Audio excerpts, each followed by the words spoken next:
Hello friends, चलो आज के इस वीडियो में बताने जा रहे हैं एड्स। अगर वीडियो पसंद आए तो प्लीज चैनल को सब्सक्राइब करें। देखो यहाँ पे सबसे पहला है एड्स, ठीक है। तो एड्स का सबसे इम्पोर्टेंट होता है फुल फॉर्म, ठीक। तो फुल फॉर्म पे देखो, ए से होता है एक्वायर, आई से होता है इम्यूनो, डी से होता है डेफिशिएंसी और एस से होता है सिंड्रोम, ठीक। तो पूरा मिलाकर के कहलाता है ये एड्स। और इसका फुल फॉर्म बहुत इंपॉर्टेंट होता है। और साथ में दूसरा फुल फॉर्म भी ध्यान रखेगा कि एड्स फॉर्म होता है ये वाला, ठीक है, HIV। पहला है एच, इसका मतलब वुमेन, आई इम्यूनो डिफिशियंसी वायरस, ये मिलेगा इसका फुल फॉर्म, ठीक है। तो एड्स का भी फुल फॉर्म बहुत इंपॉर्टेंट हो जाता है और HIV का भी जो फुल फॉर्म होता है ये बहुत इंपॉर्टेंट हो जाता है, ठीक। अब देखो बात करते हैं कि एड्स होता कैसे है और ये बीमारी क्या होता है।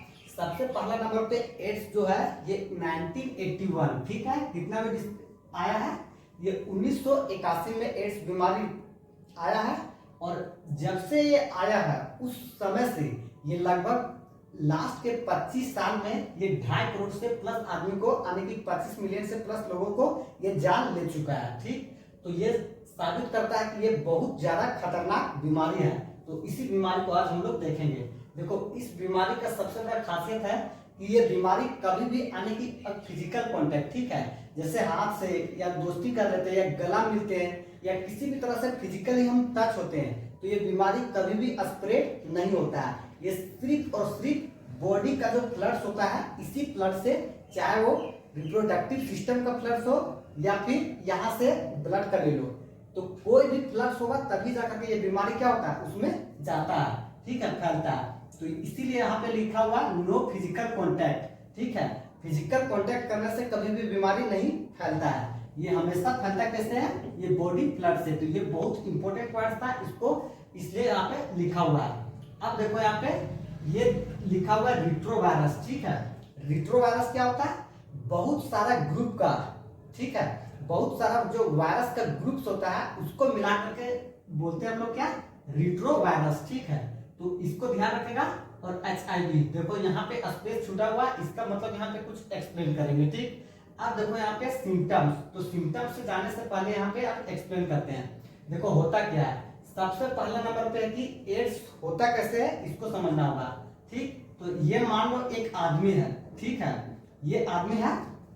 अगर ये आदमी है और इसको एड्स अगर हो जाता है तो सबसे पहले यहाँ पे क्या होगा, इस आदमी में आएगा क्या, एक होगा RNA जीनोम, जो कि लिखा हुआ है यहाँ पे RNA जीनोम, ठीक है। ये RNA जीनोम जो होता है ये इसका शरीर में आ जाता है और इसका शरीर में जो मैक्रोफेजेस साइट होता है वहां पर जाकर के ये क्या कर देता है, ये प्रोड्यूस कर देता है वायरल DNA, ठीक है।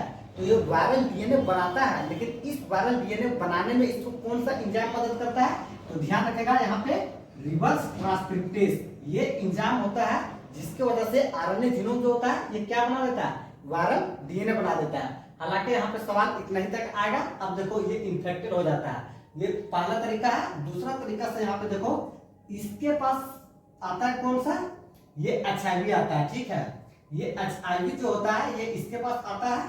अब ये HIV इसका बॉडी में जब इंटर कर जाता है तो ये HIV जो होता है ये अटैक किसको कर लेता है, तो देखो अटैक कर लेता है ये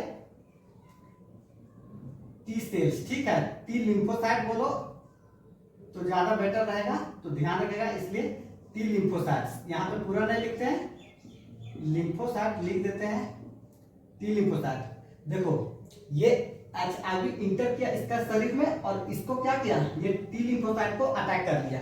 अब ये T लिम्फोसाइट को अटैक करता है तो एक T लिम्फोसाइट को अटैक करता है और यहाँ पे क्या करता है, बहुत सारा मल्टीप्लाई कर देता है। अब मल्टीप्लाई कर देता है यानी कि बहुत सारा संख्या में बना लेता है और बहुत सारा संख्या में बनाने के बाद HIV जो होता है ये बहुत सारा T लिम्फोसाइट में जाकर के अटैक कर लेता है, यानी कि ये T लिम्फोसाइट को पूरा संख्या को क्या कर देता है, पूरा अटैक करके इसको कमजोर बना देता है। और कमजोर बना देता है, इसी की वजह से T लिम्फोसाइट का संख्या क्या हो जाता है, बॉडी में जो होता है ये इसका डिक्रीज कर जाता है। और जब T लिम्फोसाइट का डिक्रीज कर जाएगा तो ये 100% क्या हो जाएगा, ये इम्यून सिस्टम को कमजोर कर देगा।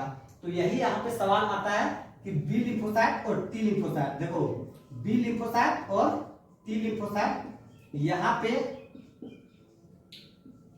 टी लिम्फोसाइट, ठीक है। तो बी लिम्फोसाइट जो होता है ये करता क्या है, एंटीबॉडी को प्रोड्यूस करता है, ठीक। और टी लिम्फोसाइट जो होता है ये एंटीबॉडी को प्रोड्यूस करने में मदद करता है। अब बोलेगा एंटीबॉडी क्या होता है, देखो एंटीबॉडी जो होता है ये एंटीबॉडी जो होता है ये बहुत इंपॉर्टेंट होता है। इसलिए इंपॉर्टेंट होता है क्योंकि ये प्रेजेंट कहाँ पे होता है, ये प्लाज्मा में प्रेजेंट होता है। और आरबीसी जो होता है ये प्रेजेंट होता है बहुत उसके अंदर में होता है। तो प्लाज्मा देखेगा तो प्लाज्मा जो सबसे आउटर में होता है वहां पे प्रेजेंट होता है ये एंटीबॉडी, और आरबीसी जो रहता है उससे अंदर में रहता है। तो उसी आरबीसी में कौन सा रहता है, एंटीजन रहता है। हालांकि ये टॉपिक नहीं है लेकिन बता देते हैं। तो एंटीजन जो रहता है वो आरबीसी में रहता है, तो आरबीसी अंदर में रहता है। यहाँ पे ऐसे देखो, यहाँ पे बहुत ज्यादा इरेज करना पड़ जाएगा, इसको देखो अच्छे से।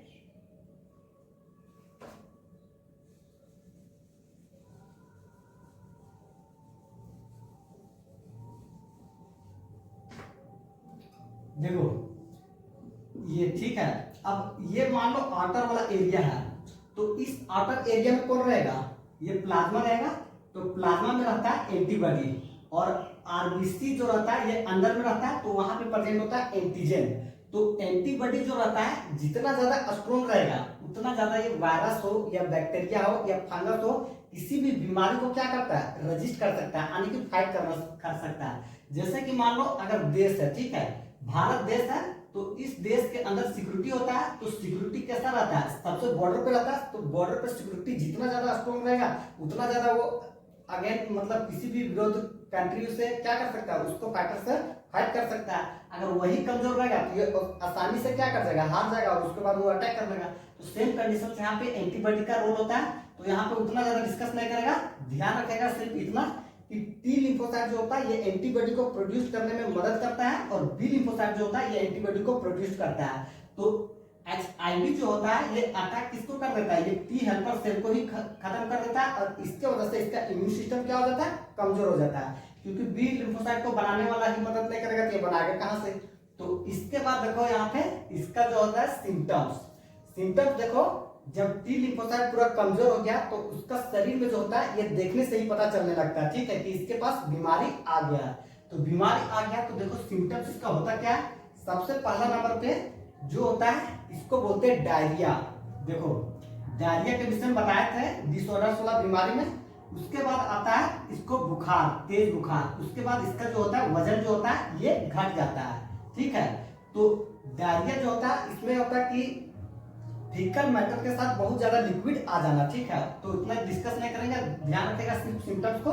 यहाँ पे देखो इस सिम्टम्स को पता करने के लिए बहुत ज्यादा लंबा समय चला जाता है, ये लगभग 5 से 10 साल समय चला जाता है, तब जाकर के ये सिम्टम्स में अच्छे से पता चलता है कि ये एड्स का बीमारी है। वो भी कंफर्म नहीं होता है। तो कंफर्म करने के लिए यहाँ पे एक चेकअप का प्रोसेस होता है। इस चेकअप का प्रोसेस होता है जिसको बोलते हैं एलिसा, ठीक है।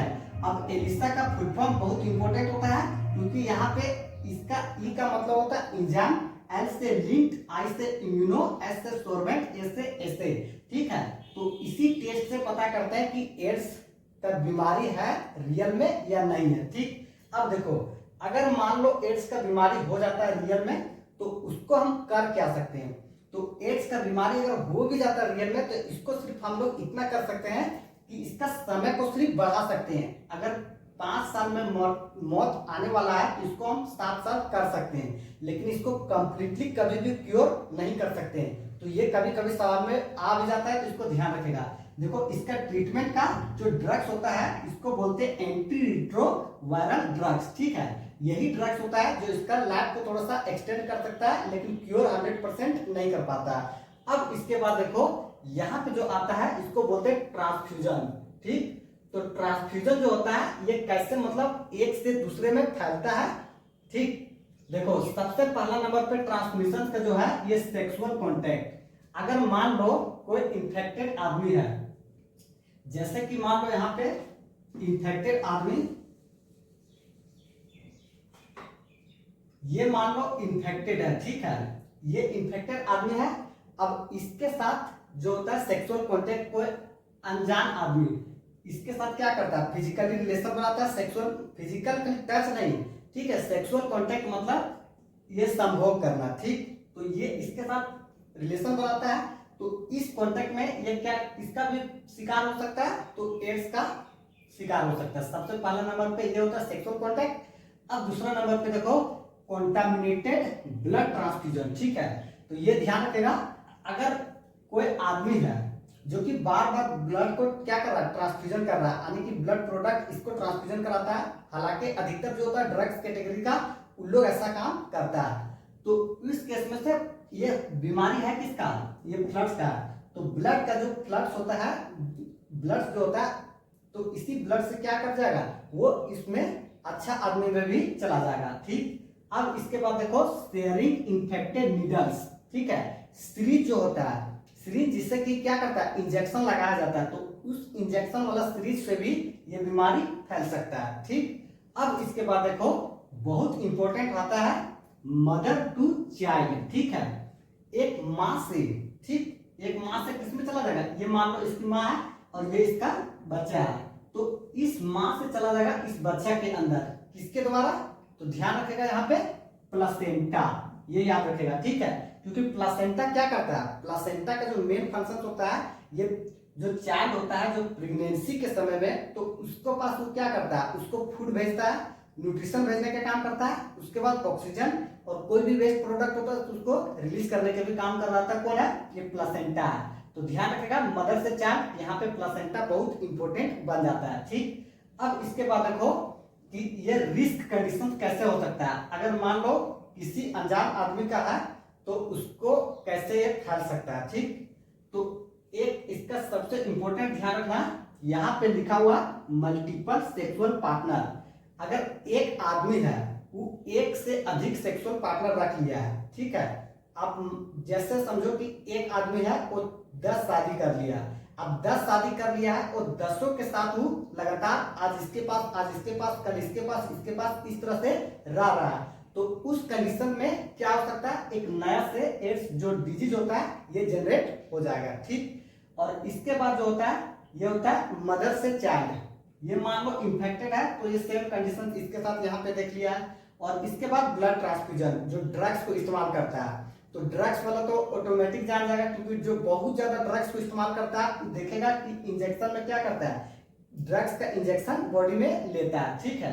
तो यहाँ पे ट्रांसमिशन का समझ गया होगा बहुत अच्छा से।